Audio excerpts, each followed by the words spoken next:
శుక్రవారం సాయంత్రం మా ఊరి దగ్గరలో ఉన్న టీ షాప్ దగ్గరకు నేను మా ఫ్రెండ్ వెళ్ళాం. నేను మా ఫ్రెండ్‌తో "ఒరేయ్! నీ లైఫ్‌లో ఏదైనా పారానార్మల్ యాక్టివిటీ ఫేస్ చేశావా?" అని అడిగాను.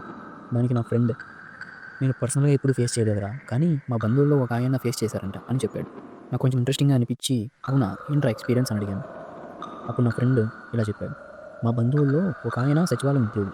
ఆయనకు ఒక పల్లెటూరులో సచివాలయం ఉద్యోగం వచ్చింది. ఆయనకు ఇద్దరు పిల్లలు. ఉద్యోగం కోసమని ఆయన ఉద్యోగం వచ్చిన ప్రాంతానికి భార్య పిల్లలతో ట్రాన్స్‌ఫర్ అయ్యాడు. ఆయన ట్రాన్స్‌ఫర్ అయిన ఊరు కొంచెం వెనుకబడిన ఊరనమాట.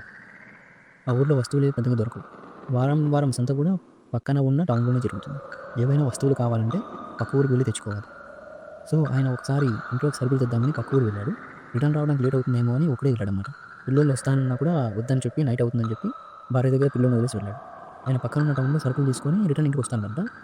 ఆ వచ్చేటప్పుడు ఆ ఊరి పొలిమేర దగ్గరకు రాగానే ఆయనకేదో కొంచెం అబ్నార్మల్‌గా అనిపించింది.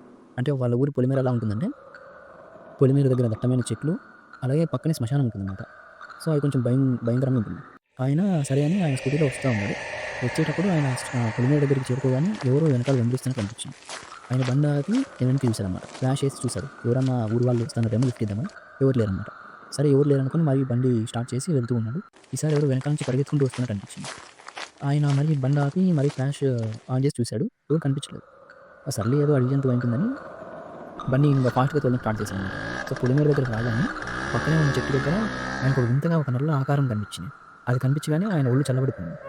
ఆ నల్లటి ఆకారం ఆయన దగ్గరకు మెల్లమెల్లగా వస్తూ ఉంది. అలా ఆయన దగ్గరకు ఆకారం వచ్చిన వెంటనే ఆయన స్పృహ కోల్పోయాడు. ఇంగా పొద్దున్నే కళ్ళు తెరిచి చూసేసరికి ఆయన ఆ ఊరి పూజారి వాళ్ళ ఇంట్లో ఉన్నాడు. ఆయన భార్య ఏడుస్తూ "ఏమైందండి మీకు? ఎందుకిలా అయిపోయారని" ఆమె ఏడుస్తుంది.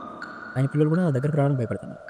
అప్పుడు ఆయనకేమైందో కూడా అసలు అర్థం కాలే ఆయనకి. అంటే అర్థం చేసుకునే స్టేట్‌లో కూడా లేడు. అప్పుడు ఆ పూజారి ఆయన్ని అడిగాడు. "బాబు నీకేమైంది? నీ భార్య నువ్వు నిన్న సరుకులు తెస్తావని పక్క రౌండ్‌కి వెళ్ళావని చెప్పింది. తర్వాత నువ్వు ఎంతసేపు ఇంటికి రాలేదు. నిన్న రాత్రి నీకు అసలు ఏం జరిగింది?" అని ఆ పంతులు అడిగాడు. అప్పుడు ఆ పంతులు వైపు చూస్తూ ఆయన భయంతో జరిగిందంతా చెప్పాడు. ఇలా వెనకాల ఎవరో వచ్చినట్టు అనిపించింది. పరిగెడుతూ వచ్చినట్టు అనిపించింది. ఆ తర్వాత చెట్టు దగ్గర ఏదో వింతగా కనిపించింది అని చెప్పాడు. ఆ తర్వాత అసలేం జరిగిందనేది తనకు గుర్తులేదని చెప్పాడన్నమాట. అప్పుడు ఆ పంతులు తర్వాత జరిగింది చెప్పాడు. "ఇవాళ ఉదయం సూర్యోదయం అవ్వగానే నగ్నంగా ఊర్లోకి పరిగెత్తుకుంటూ వచ్చి కనిపించిన పశువులు, మనుషుల మీద తీవ్రంగా పరిగెత్తుకుంటూ బూతులు తిట్టుకుంటూ నువ్వు దాడి చేయబోయావు. నీ చేతికి చిక్కిన ఒక శునకంపై అత్యాచారం చేయబోయావు" అని పంతులు చెప్పాడు. ఆ పంతులు చెప్పిన మాటలు విని ఆయన గొంతు ఎండిపోయి సిగ్గు, భయంతో ఆయనకు నోట మాట రాలేదసలు. ఆయన ఆశ్చర్యపోయాడు. "అసలు ఇదంతా చేసినట్టు నాకు గుర్తే లేదు పంతులు గారు" అని చెప్పాడన్నమాట. అప్పుడు ఆ పంతులు "జరిగిందంతా చూస్తుంటే నీ మీద ఏదో దుష్టశక్తి ఆవహించిందని నేను అనుకుంటున్నాను" అని చెప్పాడన్నమాట. కొన్నేళ్ల క్రితం ఇదే ఊర్లో ఒక వ్యక్తి ఉండేవాడు. ఆయన ఏకాకి. ఆయన ఎలాంటి వాడంటే ఆయన పశువులతో శృంగారంలో పాల్గొనేవాడని అపోహలు ఉండేవన్నమాట. అలా ఒకసారి ఆయన అలా పశువులతో చేస్తూ కొందరు కనిపించారు. అలా ఆయన అమానవీయంగా పశువులతో ప్రవర్తిస్తున్నాడని ఊర్లో ఉన్న వారందరూ ఆయన్ని కొట్టి, తిట్టి ఊరు నుంచి వెలివేశారన్నమాట. అలా ఊరు నుంచి వెలివేశాక అవమాన భారంతో ఆయన ఊరి చివర ఉన్న చెట్టుకు ఉరేసుకొని చనిపోయాడు.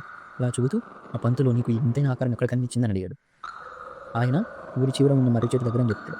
పంతులు గారు "ఆ మనిషి ఉరివేసుకొని చనిపోయింది ఆ చెట్టుకే" అని చెప్పాడు. ఇది విన్న ఆయనకు చెమటలు పట్టి ఆయన గుండె వేగం పెరిగింది. అప్పుడు ఆ పంతులు ఆయన ఛాతీ మీద చేయి పెట్టి "భయపడాల్సిన అవసరం ఏం లేదు. మీరు మంత్రించిన కాయత కట్టాను. మీకు ఎటువంటి సమస్య లేదని" ధైర్యం చెప్పాడు. ఇలా ఆ సంఘటన జరిగాక ఆయన తన పై అధికారులతో మాట్లాడి ట్రాన్స్‌ఫర్ చేయించుకొని వేరే ఊరికి వెళ్ళిపోయాడు. అలా ఎన్నో ఏళ్ల క్రితం చనిపోయిన ఒక మానసిక రోగి ఆత్మ ఇంకా ఆ ఊరి చుట్టూనే తిరుగుతూ ఉందని తెలిసాక ఆ ఊర్లో ఉన్న ప్రజలందరూ చాలా భయపడ్డారు. జాగ్రత్త పడ్డారు. ఇంక అవకాశం ఉన్నోళ్ళైతే ఊరు వదిలి వెళ్ళిపోయారంట.